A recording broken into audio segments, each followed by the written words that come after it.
tarde a todos. Já nos cumprimentámos quase todos. Eu falo mal. Eu gostava de dizer que, neste momento, estou afastado das coisas, mas mantenho alguns interesses. E os interesses de reflexão situam-se numa problemática mais vasta, do ponto de vista da análise historiográfica, que tem a ver com a percepção ou consciência que tem de que as sociedades constituem-se através de organizações de poder, o qual configura sempre universos religiosos. Portanto, a correlação entre poderes e universos religiosos, e vice-versa.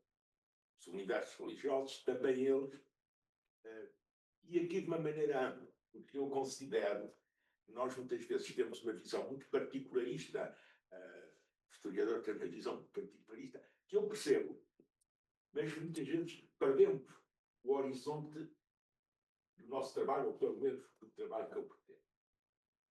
E que até tem implicações, por exemplo, no que diz respeito aos universos religiosos, e nomeadamente ao cristianismo. Que é o central do historiador, que não pretenda simplesmente seguir moda ou situar-se numa história de natureza particularista ou nacionalista, é a humanidade. Eu aí sigo aquela tentativa que houve nos anos 60 da Unesco, que é a história da humanidade. E nós hoje, por variedíssimas circunstâncias, inclusivamente por aquilo que resultou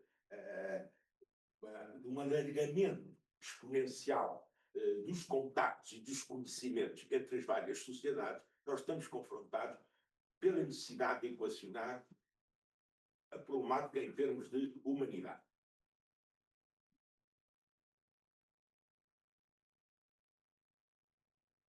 Sendo que isto tem consequências, sobretudo para os universos que centram, os universos religiosos que centram na noção de um Deus criador ou de divindades criadoras.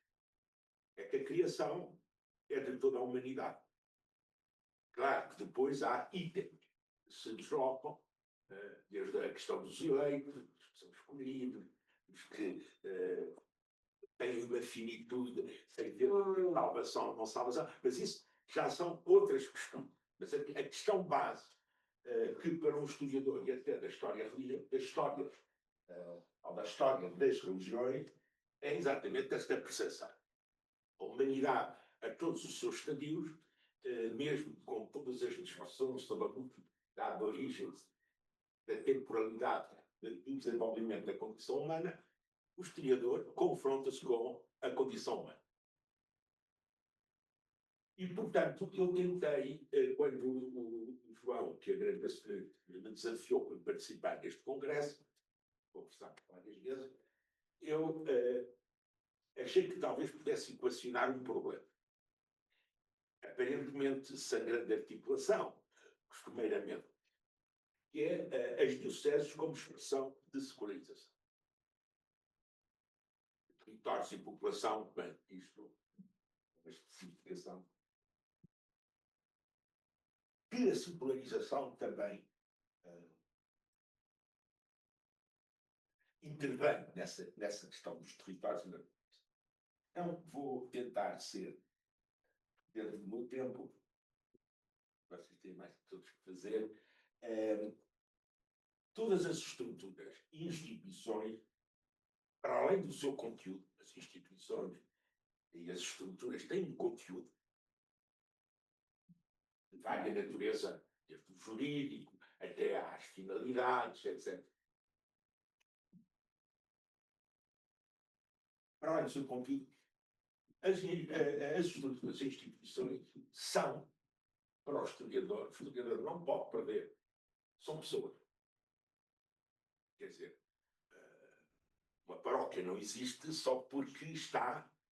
Ela tem um conteúdo, mas são pessoas. E isto é muito importante, porque nós, muitas vezes, perdemos o horizonte desta dimensão que tem a história no comportamento que as pessoas transportam. Por exemplo, tema da secularização, eu tentarei abordar isso, mas hoje a maioria dos historiadores, com o devido respeito, que é natural que assim seja, não têm o conhecimento de quem, por exemplo, viveu e conheceu o cristianismo nos anos 50 do século XX. Para dar um exemplo, o que era Lisboa na semana da Quaresma. E isso é muito importante, porque isso, ter consciência disso, como é que se organizava uma paróquia, que era o tipo de frequência da paróquia, que não eram iguais. Portanto, há uma realidade humana que muitas vezes o discurso historiográfico generaliza, fica no conteúdo das análises institucionais, mas perde aquilo que, no fundo, sustentava e sustenta essas linhas. Portanto, as dioceses e as paróquias, em cada um dos seus momentos, são pessoas. Senão não tinha sentido, por exemplo, dar-se valor à intervenção de bispos. Estava a descrever genericamente uma diocese onde párocos, ou até de figuras cristãs que marcaram um determinado momento. Eu sei que é assim, mas nem sempre é fácil alcançar essa dimensão de conhecimento. Isso é verdade. Mas então põe-se um problema. É que diante das dificuldades de alcançar certos níveis de conhecimento, qual é o tipo de questões que o historiador formula? E às vezes há uma questão que é o historiador tende a formular certo tipo de questões a partir da experiência, da percepção que ele tem sobre uma determinada época, sobre uma determinada realidade, o que ele valoriza ou não valoriza. O conhecimento histórico, considerando uma multiplicidade de termos, toma as pessoas como os protagonistas desse existir social das estruturas, das instituições, considerando a conexão desenvolvida entre eles. Isto é, entre as instituições, as estruturas das instituições e as pessoas. Vou dar um exemplo para me situar. Uma cúria diocesana existe, funciona, tem elementos, mas não é independente, nem nunca foi de quem ocupou os cargos na cúria diocesana. Portanto, há aqui uma interação que é preciso perceber. Assim foi no passado, assim é hoje.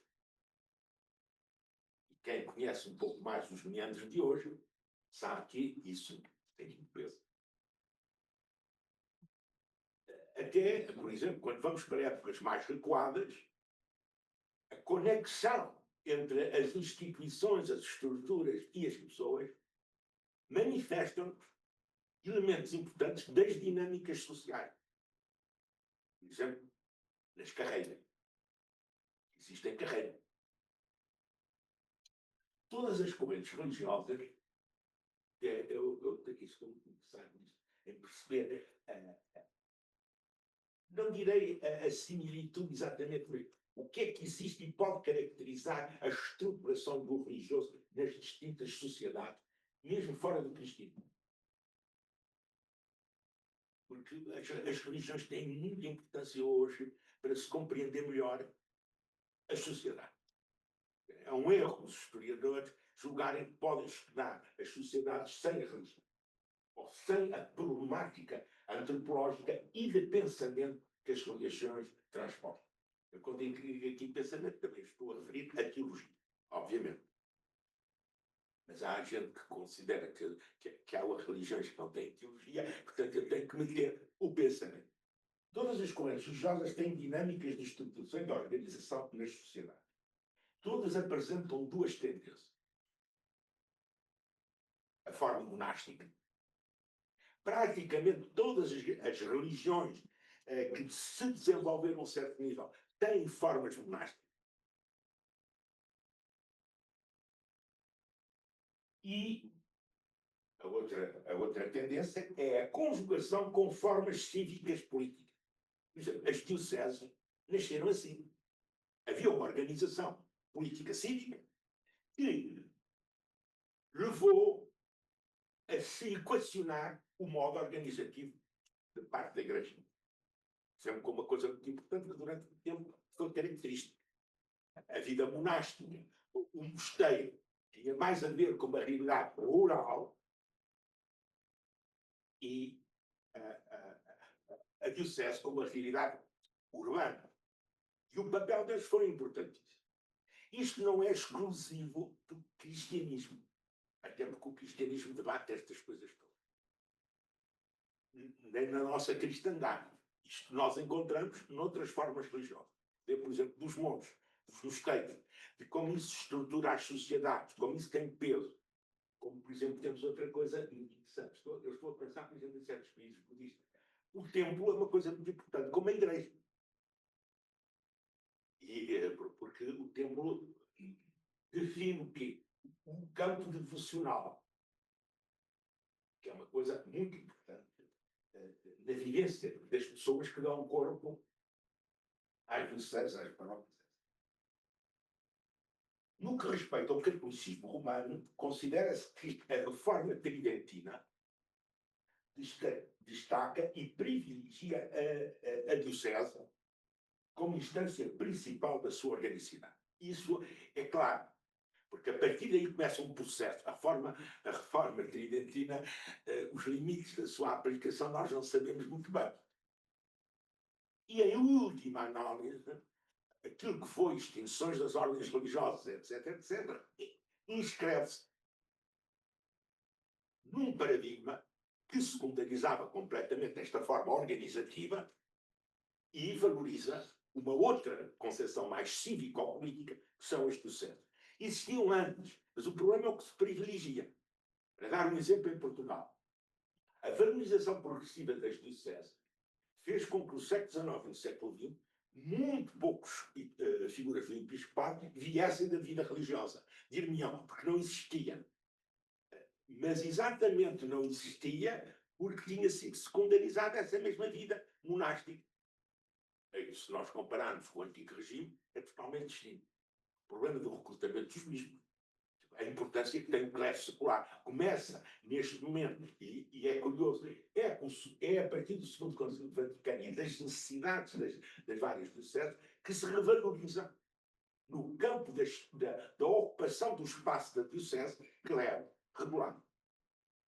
Isto em Portugal é muito claro, por exemplo, os bispos que vêm de ordens religiosas são extremamente recentes. Isto também se dá com o papado, curiosamente.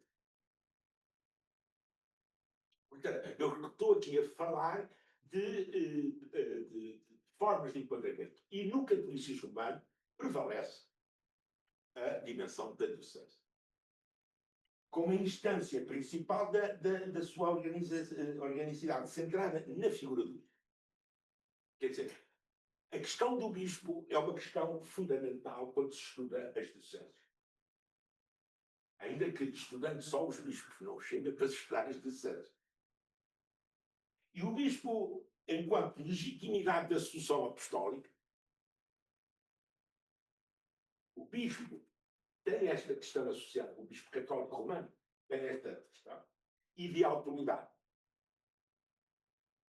Começa-se a desenvolver, progressivamente, não um magistério solto, mas um magistério que está centrado na função episcopal. Esta autoridade teve abrangências muito distintas e diferenciadas, como expressão eclesial e social. Os bispos não têm só uma intervenção no interior da igreja, têm socialmente. Fosse ele como mecenas, funcionam como, aqui já foram citados alguns exemplos, como defensores de uma determinada situação política ou opositores a ela. Persistentemente, a Igreja Católica Romana tem criado muitas dioceses. As dioceses não, a criação de dioceses não parou. Nas mais diversas regiões do mundo. Isto é muito importante. Perceber que o problema do estudo da compreensão da diocese não se pode fazer exclusivamente isolado, como se fosse uma atividade isolada. Ao mesmo momento que se criava a diocese, por exemplo, de Setúbal e de Santarém, que aqui foi apresentada, e depois de Viana de Castelo, que são as mais recentes, estavam-se a criar cenas de dioceses em certas regiões. Porquê? Porque a diocese, neste contexto, ela faz parte do organismo, do modo da Igreja Católica entender como é deve atuar. E é muito particular que, quando se superou a perspectiva missionária autocentrada na Europa, primeiro na América Latina e depois em outros continentes, a Santa Sé considerou que tinha que construir dioceses. Porquê? Porque lhe dava, até mais do que a propaganda filha, uma progressiva construção da autonomia. É muito curioso que até ao final do século XIX, as dioceses na América Latina dependiam da propaganda filha. Isso é alterado. O Sérgio veio aqui sobre a romanização, chamamos disso o processo de romanização, mas é da recriação de uma outra organicidade que vai competir com uma coisa fundamental, que é a valorização da dimensão internacional macro em detrimento de um cristianismo católico essencialmente eurocêntrico. A criação destas circunscrições pretende criar uma organicidade mais permanente e continuada, de maior proximidade, destacando a figura do bispo como elemento central enquanto autoridade ideal de articulação. Isto é muito importante, entre a questão até da romanização, entre o particular, nós hoje chamaríamos igreja local, entre o particular e o universal. Portanto, o que eu quero dizer com isto? A criação das dioceses inscreve-se em alguma coisa que é também um contributo da experiência católica no fazer história. Provavelmente não como as pessoas gostariam, que era tornar o mundo todo católico. Mas isso são os tais desígnios insondáveis da vontade de Deus, que o historiador não entra. O historiador não entra. Outros entrarão. Geralmente, cada diocese é constituída por uma rede de paróquias,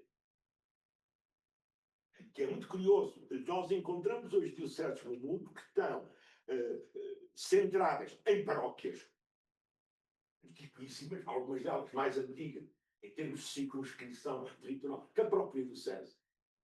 E nós encontramos hoje aquilo que era muito típico na Alta Idade Média, que é o bispo de uma determinada diocese, que vai alargando a sua influência pela criação de novas dioceses.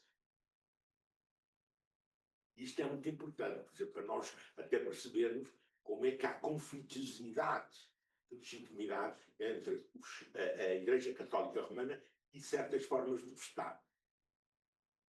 O Estado é ansioso, também ele, de controlar a população ao definir. Geralmente, cada diocese é constituído por paróquias integradas no seu espaço ou criadas por aí. Lugares de culto. Eu faço aqui uma distinção entre paróquias e lugares de culto. Aqui falou-se dos oratórios, mas nós temos nas nossas sociedades e na nossa sociedade várias formas de culto. E aqui, por exemplo, é muito interessante estudar como é que certos lugares de culto acabam por ser impostos à própria organicidade católica. Porque, por exemplo, o exemplo mais típico é Fátima.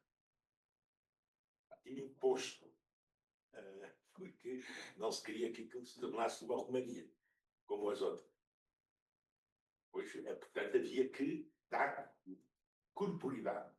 Portanto, lugares de culto, de devoção, de peregrinação, santuários, por exemplo. Na constituição de dioceses, não é secundário estes elementos. Se existem, se não existem, muitas dioceses, ao surgirem, vão criar novos centros de peregrinação, se quiser. E mais recentemente, tem muita importância a circulação que se faz com os centros de retiros. Cada diocese apresenta a sua história. Se pode dizer, a história da diocese é a história de cada uma das dioceses e a das suas circunstâncias, as suas especificidades e o seu impacto em cada uma das igrejas locais e a sociedade em que se integra, expressando características e prioridades. Valia a pena, vamos voltar a fazer esse estudo, que é perceber efetivamente qual foi o reflexo que a criação de uma diocese como Setúbal ou Santarém teve junto das populações locais e das comunidades que se identificam como católicos. Não só o que levou à criação da diocese, mas depois o impacto que isso teve. De acordo com o Anuário Católico, do Anuário Pontifício, em 2025 a população católica tem aumentado. Não tem aumentado, provavelmente, ao nosso lado. Mas tem aumentado. E, portanto, se aumenta, aumenta. É evidente que, provavelmente, não é? Na minha paróquia, que são as Galinheiras, há 10 anos atrás, havia uma população metade. Café com leite, brancos, negros. Hoje, quem alimenta aquela paróquia é a população negra, que enche a mesma igreja. E quem vai à catequese são os filhos dessas pessoas. Do ponto de vista da relação da diocese com a formatação e organização e integração da sociedade, é natural que assim seja. É a população que existe. Nos anos 70 era a população que tinha vindo ao Alentejo. Quase tudo ali era alentejano.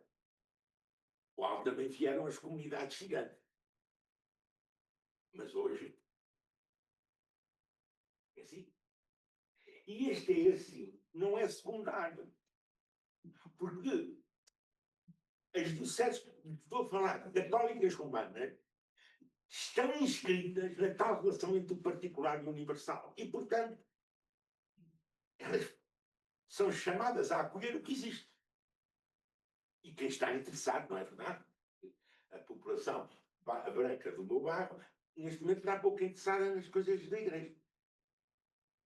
A que vem, a portuguesa, a população portuguesa,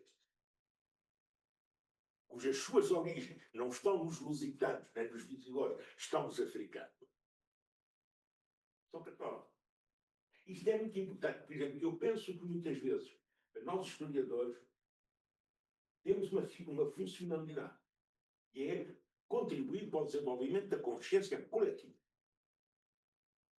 Não servir nem nacionalismos, nem internacionalismos desta ou daquela cor, mas aquilo que é próprio, e quem faz então história religiosa, que é próprio da problemática religiosa. A problemática religiosa é um elemento que afina questões fundamentais do desenvolvimento da humanidade na múltipla integração que sempre teve. Não conheço nenhum período da história que não tenha havido movimentos migratórios. E, portanto, o cristianismo vive disso. O cristianismo é também filho de grandes movimentos migratórios, começando até pelos judeu-cristãos. Neste momento, de acordo com o anuário, em 2023 era calculada em 1.400 bilhões de católicos, com 5.430 nações. É difícil hoje fazer um concílio com os bispos católicos. Tinha que ser lugar, não um Estado, mas um país pequeno, imagina.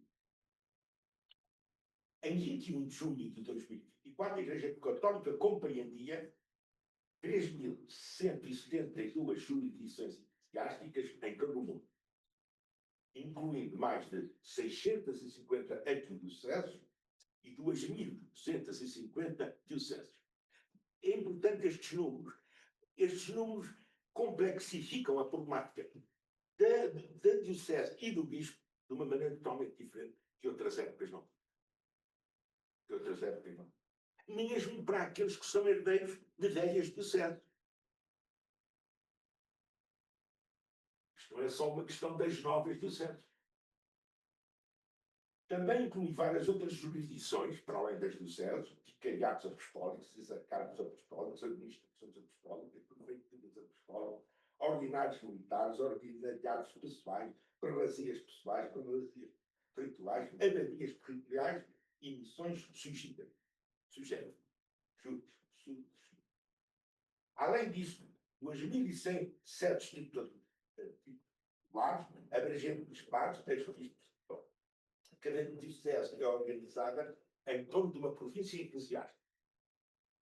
E há muitas vezes disputas.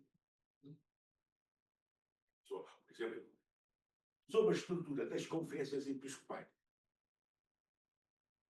Isto é muito importante, porque apesar de Roma ter se pronunciado sobre que as conferências episcopais não têm estatuto teológico, elas são fundamentais para a organicidade do catolicismo e para a expressão da sua representatividade. As conferências episcopais, sobretudo, as continentais e as regionais. Então o que é que nós vemos? Vemos que o terreno católico foi desenvolvendo e incrementando no século XIX, e sobretudo no século XX, e sobretudo com o Pio XII via isto. Por exemplo, Pio XI ainda está na lógica da ação católica, de um catolicismo moderno. Pio XII começa a ver esta realidade. Seria muito interessante começar a ver a nomeação de bispos, a criação de dioceses de bispos e de cardeais noutros continentes. E depois, obviamente, João 23, sobretudo Montini, e depois, a partir daí, é outra realidade. É outra realidade. Inclui-se, por exemplo, a realidade sinodal, porque ela é mais execuível dentro do controle de uma lógica conciliar, porque vocês reparem, por 5.000 bispos reunidos, não eram tantos no Concílio Vaticano. As sociedades metamorfosantes e as instituições religiosas inscritas nestes processos de alteração redefinem paulatinamente os seus objetivos e encontram novas funcionalidades. Aquilo que me parecia interessante também numa tese é assim: criou-se uma diocese, afinal de contas, ela respondeu a necessidades e quais são as funcionalidades que ela incrementou. Algumas refletem o que está feito, outras inovam. Depende muito de quem está à frente. Mas atenção, quem está à frente é o bispo. Mas ele muitas vezes é assoberbado por uma multidão de eclesiásticos e, sobretudo, de católicos fervorosos que impedem qualquer outra racionalidade que não seja a do grupo. O bispo, muitas vezes, é como que atropelado por múltiplas, e às vezes até cheios de boa intenção, mas elas são às vezes tão contraditórias. Depois o bispo acaba por resolver, é melhor deixar como está. E às vezes deixar como está, pois adapta-se pouco às metamorfoses constantes da sociedade. Com o segundo Concílio do Vaticano, entre outras posições, em particular a Constituição Gaudium Spes, o catolicismo abriu-se à consideração da secularidade, não como um perigo, mas como a expressão da autonomia da realidade humana. Tem-se verificado o surgimento de novas espacialidades, com os movimentos migratórios. Isto acontece em todos os contextos. E os movimentos migratórios também são dos refugiados. Estou a falar só das migrações económicas. Contribuindo para alargar os perímetros urbanos e provocando outras formas de convívio social, suscitando novas centralidades, mas marcadas pelo mundo do trabalho, da escolaridade e do convívio social. Por exemplo, estou a pensar na sociedade portuguesa, imigração não é só trabalhadores. É tudo o que eles transportam. Nomeadamente, até uma coisa interessante, que é, por exemplo, quando nós convivemos com certos imigrantes que não podem voltar ao seu país, que estão cá a trabalhar, e que, por exemplo, um familiar muito próximo, o pai ou a mãe, morre nesses países. Qual é o recurso que se tem, humano, para, por exemplo, acompanhar e dar sentido a momentos que são extremamente delicados, que são para toda a gente? Nós pensamos sempre no documento que se tem ou que não se tem. Não, as pessoas têm vida. É o problema da vida das pessoas.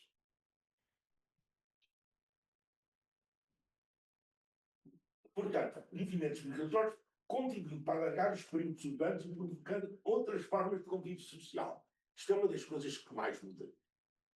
Não tem nada a ver a realidade hoje do povo da aldeia, isto é, o centro da aldeia, onde as pessoas iam fazer o seu telefonema ao barbeiro ou à taberna e arrancavam os dentes no barbeiro. Isso é um mundo que eu diria, em muitos sítios acabou, não em todo o mundo. Portanto, as dioceses hoje, a realidade que se considera eclesial a que as dioceses dão corpo, existe em simultâneo em situações muito diferenciadas, suscitando novas centralidades, marcadas pelo mundo do trabalho, da escolaridade, as escolas, a importância das escolas e do convívio juvenil. Hoje os jovens, sempre basta ver na periferia da cidade de Lisboa a quantidade de discotecas que existe para a população migrante, nomeadamente africana. Para quem às vezes dá a sensação de que a vida é sempre festa. Do lazer e do entretenimento. O lazer e o entretenimento mudaram profundamente o cotidiano das pessoas.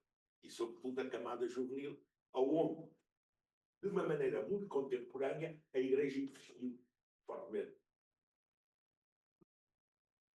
Se emergem conformes distintos de territorialidade, o surgimento de novos processos, mais que uma questão de espaço, estas criações pretendem responder e enquadrar novas formas que visam atender às profundas mudanças de comportamento entre as pessoas.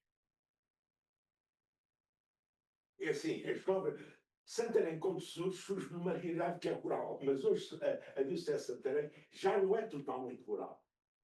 E ela deu corpo ao quê? À valorização de uma cidade que é Santarém. E depois de um conjunto de outras que estão ali na periferia.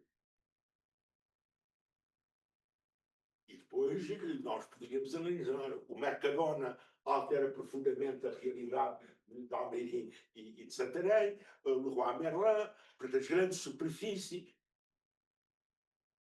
As pessoas hoje, muitas pessoas entretêm-se e nós, aos hipermercados, aos centros comerciais, o entretenimento.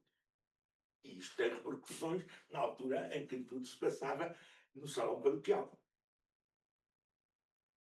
Por exemplo, o João Mota, criador da Comuna, ou o Lindley Sintra, da Cornucópia, são pessoas que cresceram no meio de um teatro que era um teatro paroquial.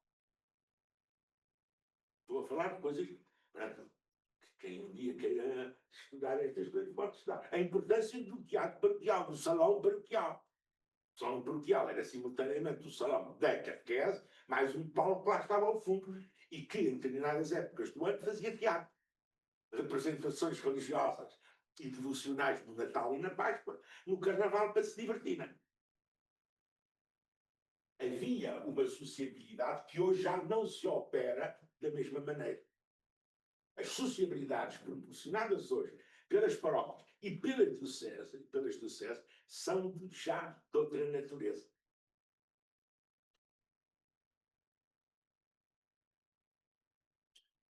Portanto, caracterizam-se também por uma maior diversidade das práticas, das crenças, por algumas inovações às experiências mais abertas, menos radicais, antes de mais pela escassez de pessoal eclesiástico, a escassez de pessoal eclesiástico obriga.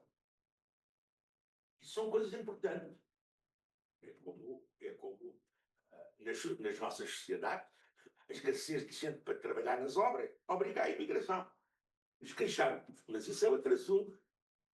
São as queixas, as lamúrias, são as lamentações do homem e mulher. Do homem e da mulher. Isso por uma maior diversidade das pessoas. Menos radicais, antes de mais pelas características do pessoal eclesiástico e por uma maior dispersão das relações entre os fiéis. Ouça, nós hoje, a vizinhança não tem as mesmas características. Os fiéis, os que são praticantes e vão à paróquia, não se veem necessariamente na padaria de manhã para comprar o pão fresco. Podem-se ver no supermercado. Podem-se ver no autocarro do trabalho. Mas a convivialidade afrouxou. Portanto, a natureza da vizinhança, no fundo, levou a um desenvolvimento urbano que corresponde também ao aumento de novas populações. A população não é só um número quantitativo, é um número também que deve ser apreciado qualitativamente. Há novas populações.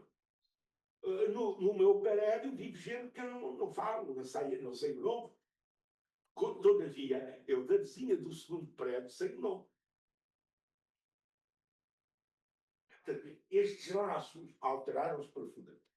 Eu isto coloco no haver da secularização.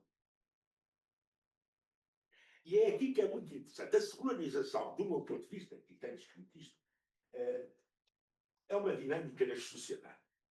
E quando eu analiso até comparativamente aquela ideia muito desenvolvida pelos sociólogos nos anos 60, de que resultava de uma prática, de uma quebra da prática religiosa,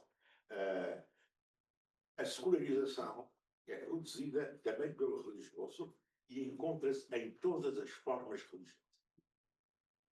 Ou seja, se estudar o impacto da secularização no budismo, no hinduísmo, isso existe.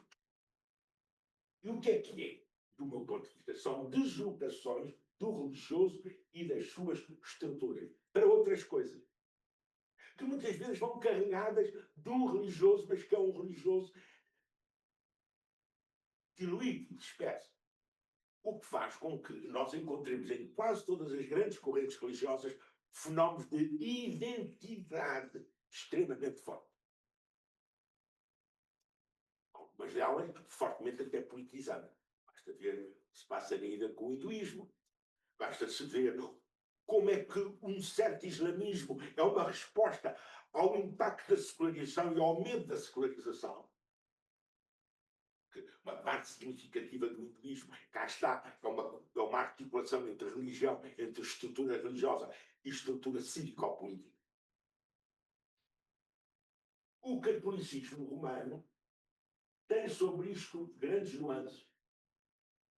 E, portanto, quando há grandes nuances, há imensas possibilidades. Não estou aqui a querer salvar o catolicismo romano. Estou a dizer que isso existe. Qual é a consciência que se tem disso? E, sobretudo, na criação das novas dioceses. E dioceses que vão... As dioceses já não vão repetir aquilo que acontecia ou na Idade Média, ou na época do século XVII ou XVIII. São outras coisas. São dioceses. Têm à frente de um bispo. Mas requerem, provavelmente, eu não estou aqui a fazer nenhum plano pastoral, estou a tentar perceber que a secularização resulta de uma dinâmica interna e de uma dinâmica externa. Por exemplo, nos anos 60 do século XX, esta problemática foi apresentada como abandono da prática religiosa, acentuada com os debates sobre a Humanevita. É assim, a Humanevita era descrita por um professor desta casa como o cisma em bicos de pé. O cisma silencioso. Nos anos 70 foram incorporadas as análises dos conteúdos da crença. Quem é que acredita em Deus? Quem é que acredita em Jesus? Os inquéritos começaram a fazer essas estatísticas para chegar à conclusão que as pessoas já não sabiam, não acreditavam na ressurreição, não acreditavam em Deus, para chegar a essas. Eu compreendo. Com devido respeito, é um gozo. Tem que haver trabalho para todos, não é? E, portanto, eu percebo. Mas a questão fundamental não é se as pessoas acreditam em Deus ou não, ou em Jesus ou não, é a dificuldade que hoje existe nas circunstâncias atuais para a transmissão daquilo que se considera ser bem os conteúdos da fé. Porquê? Porque isso estava agarrado a uma determinada dinâmica societária. Porque os dioceses viviam disso. Viviam. Não sei se podem continuar a viver. Com uma questão muito curiosa, que é aquelas dioceses, por isso eu pus aqui todas as dioceses, aonde o que era historicamente fator de coesão religiosa nunca existiu. Nunca existiu. E, portanto, é muito importante. E perceber que isso, os historiadores já também chamaram a atenção.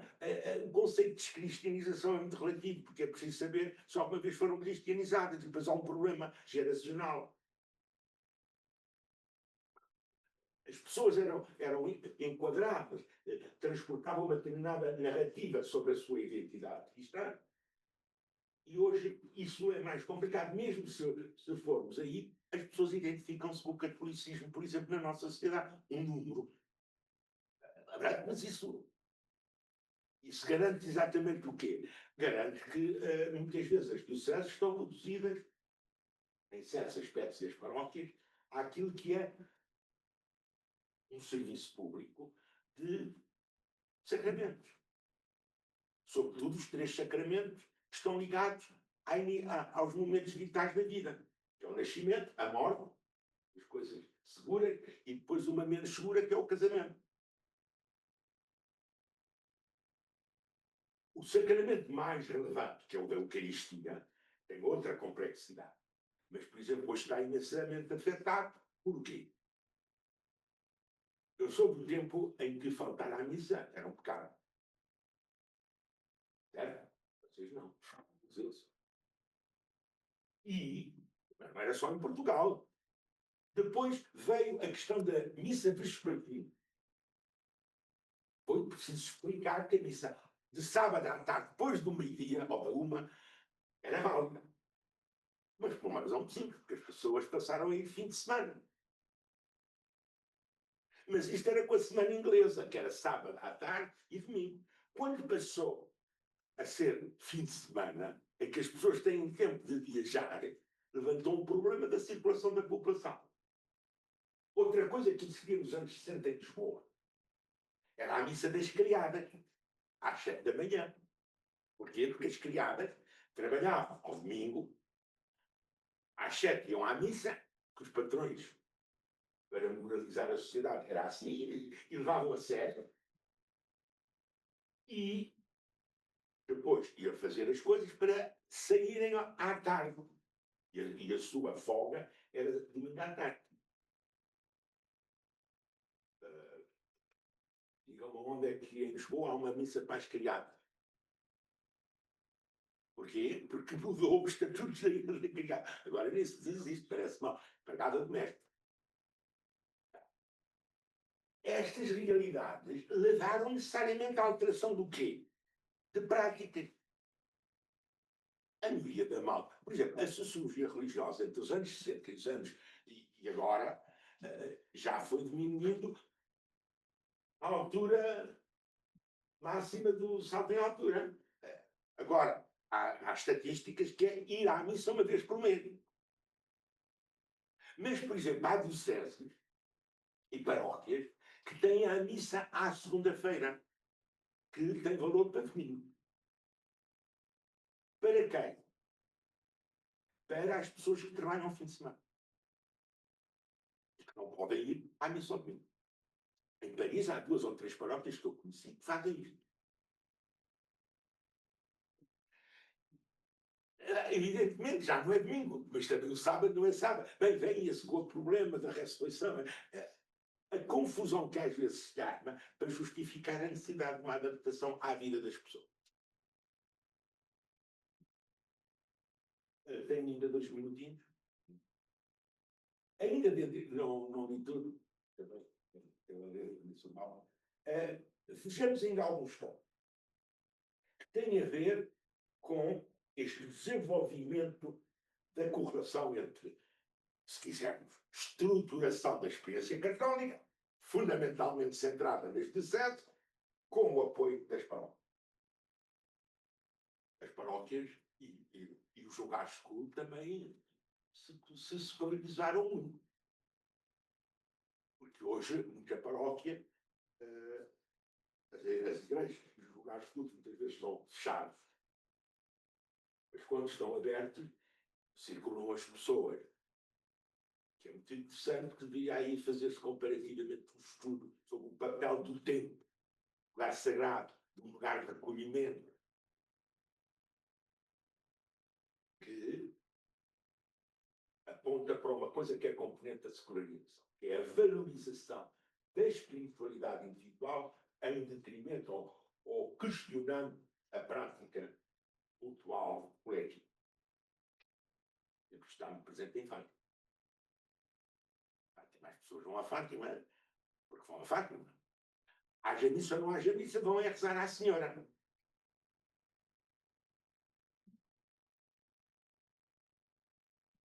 As próprias devoções se secularizam. Se vocês repararem, peguemos no presépio, estamos perto do Natal.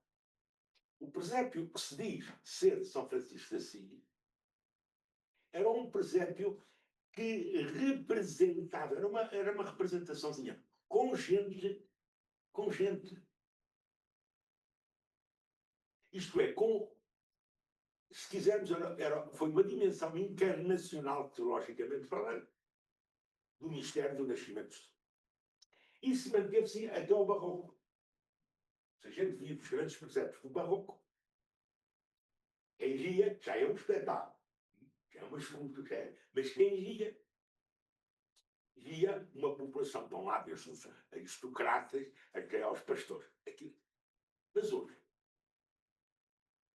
vocês vão ver, não aposto comigo, vocês posso ver, eu não tenho muitos recursos, mas que é, este ano provavelmente vai aparecer, vocês receberão os pertos em que o presépio é representado com a imagem das crianças em Gaza, transportadas por uma mãe. Isto é, há uma dissociação entre a representação tradicional em que a narrativa cristã é feita e aquilo que são as sensibilidades atuais. Mas há gente a trabalhar nisto. Por exemplo, em Londres,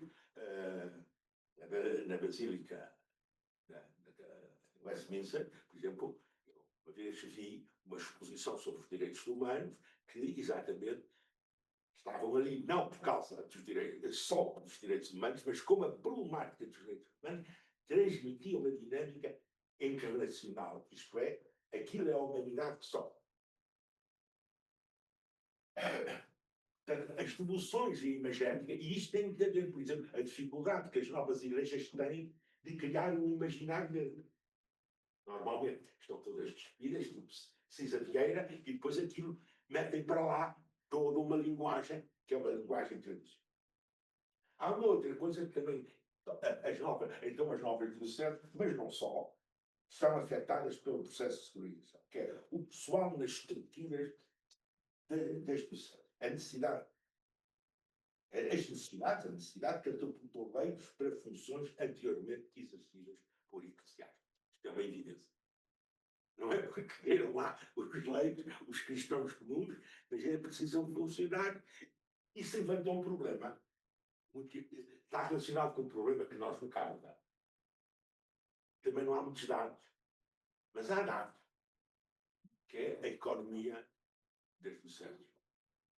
Como é que uma diocese se mantém, se sustenta? Porque as coisas da igreja, a igreja fornece bens. Chamemos bens espirituais. Às vezes não só, mas bens espirituais. Mas recebe. No religioso há sempre uma troca. Quando os monges budistas vão levantar a comida no início da manhã, eles recebem comida. mas têm a obrigação de benzer a família. Portanto, esta coisa de que a economia está... Bom, também é a questão da política, mas eu agora não vou pedir. Que a economia está longe da Igreja. Não, há uma troca. E essa troca não é secundária. Ela devia estar na origem da responsabilização dos crentes. Ora, a maioria dos nossos crentes católicos nas nossas sociedades não sabem quando nem os crentes nem os não crentes. Há gente que acha que a Igreja tem muito dinheiro, que é riquíssimo. E há outros que acham que a Igreja é pobríssima. Que é que adianta isso? São os tais lugares que chegam a ser a opinião, mas que não valem absolutamente nada. E os estudos não frequentam a questão económica.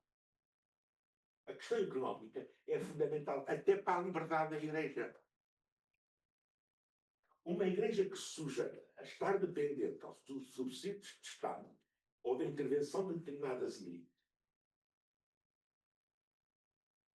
que os cristãos não sabem quanto custa uma missa. Sabem o que é que pagam por uma missa, mas não sabem quanto é que custa uma missa. Faz com que, por exemplo, muitas vezes se diga que a Igreja é má empregadora. Porquê? Não há a mínima consciência do que é que significa levar o carro à revisão. Os leigos sabem, mas como não há uma racionalidade, não há um pensamento, não há um atuar sobre as questões da sustentabilidade das estruturas da Igreja, há uma diminuição de responsabilidade. Isto não acontece em todos os sítios, depende de muitas culturas, mas a grande maioria das igrejas e das dioceses é completamente vive numa ideia de que tudo virá de Deus e que nós não temos responsabilidade nenhuma por isso que vem de Deus. Portanto, estamos sempre interessados em receber bens espirituais, mas em troca é isto que faz com que, há quem falava com a Susana, por exemplo, a esmola sempre foi a esmola, que é uma palavra que não... Depois ficou só fretório, mas as pessoas continuam a dizer que não houve fretório sobre a esmola. Há sempre moedas negras. Então, quando era escuro, isso era uma coisa. Ainda para terminar, nós estamos confrontados, aos historiadores, em perceber que a Igreja e as dioceses estão nas redes sociais. Nas redes sociais, no mundo da cibernética, da informática, as dioceses estão. Primeiro, já chegou a haver dioceses cuja atividade é processada através da... Bem, existem igrejas protestantes que não existem materialmente. Bem, a cibernética também é material, mas em certo sentido, não é? Mas porque não há um lugar, não há uma sede. Tudo se passa informaticamente. Uma inteligência artificial, um dia destes, nos dirá qual é a imagem verdadeira de Jesus e as pessoas vão acreditar. A não ser que contrarie muito o homem bonito, pecador comprido e de barco. Se era uma pessoa um bocadinho vesga, as pessoas já não vão gostar. As redes sociais, as redes de influência, são fundamentais nas dinâmicas da diocese. Governar uma diocese, provavelmente, não é só fazer reuniões com os meus padres e os conselhos pastorais e presbiterianos. É como é que se dinamiza, a última análise, uma propaganda cujo elemento fundamental é, por vezes, superior pelas redes sociais que promobiliam. E estes problemas, para terminar, dir-me-ão, mas isso está tão longe de criar licença. Não, os desafios das... É por isso que estudar a contemporaneidade não é só das dioceses novas, é também das antigas. Estão confrontadas com este processo de secularização. Muitas destas novas paisagens, isto são paisagens novas. Que o território não é só se tem muitas estradas ou poucas estradas, são paisagens redefinidas, não são só de ordem material. o espaço cibernético e a vivência do tempo, trabalho e divertimento alteraram o relacionamento entre o senso e segurança e, em última análise, da percepção da pertença ou identificação canal. Este é um processo que, por exemplo, eu acho que Leão X disparate. Leão XIV, estava a recuar. O Papa Leão XIV é um homem que vem da ciência, vem da teologia, mas vem da ciência. Talvez nos possa colocar algumas questões. Respostas, eu não sei se ele terá muitas questões. E isso é um grande desafio para a criação das novas dioceses ou para as dioceses mais novinhas. Que é como é que se reinventam diante de uma realidade que, no fundo, mudou muito, mas não deixou de ser religiosa. Não deixou de ser religiosa. A sociedade atual, peço imensa desculpa a quem acha que a descristianização triunfou, hoje, talvez tenha a sua expressão acabada, teologicamente, ordenada, mas um dos grandes problemas é que os católicos e os cristãos em geral não têm uma perspectiva, uma memória de como é que, efetivamente, mais do que instituições, a grande questão da implementação do cristianismo são como é que os conteúdos se tornaram realidade. Se tornaram realidade. Por exemplo, nós não temos a noção de como é que o espírito confraternal foi um grande contributo para a problemática democrática. Achamos que isso não tem nada a ver com nós. Agora, não vou pôr por esse ponto, que é o ponto. O mundo católico tem uma memória curta, muito curta. Ora, estudar as dioceses é fornecer uma memória um bocadinho mais densa e mais aprofundada. Esta é a minha proposta, eu quase diria, de investigação sobre a questão das dioceses. Não na descrição historiográfica, mas depois no que é esta descrição historiográfica nos permite vislumbrar conflitos. Isto para o cristianismo compra todas as religiões. Um dos grandes problemas do debate cultural hoje no mundo é que os universos religiosos não se interrogam todos com a mesma densidade. Isso temos que ter claro. E nós damos mais importância, por exemplo, à malta que tem uma visão radical das coisas, seja do cristianismo, do islão, do budismo, que há aqueles que nessas instituições, nessas dinâmicas culturais, se interrogam. Mas isso é um desafio que compete à universidade, a um centro de história religiosa. Fornecer uma metodologia que seja hermenêutica, finalmente. E a mim interessa muito porque não há sociedades sem poder e não há poder que não se articule com as legitimações que decorrem de como imaginamos o religioso.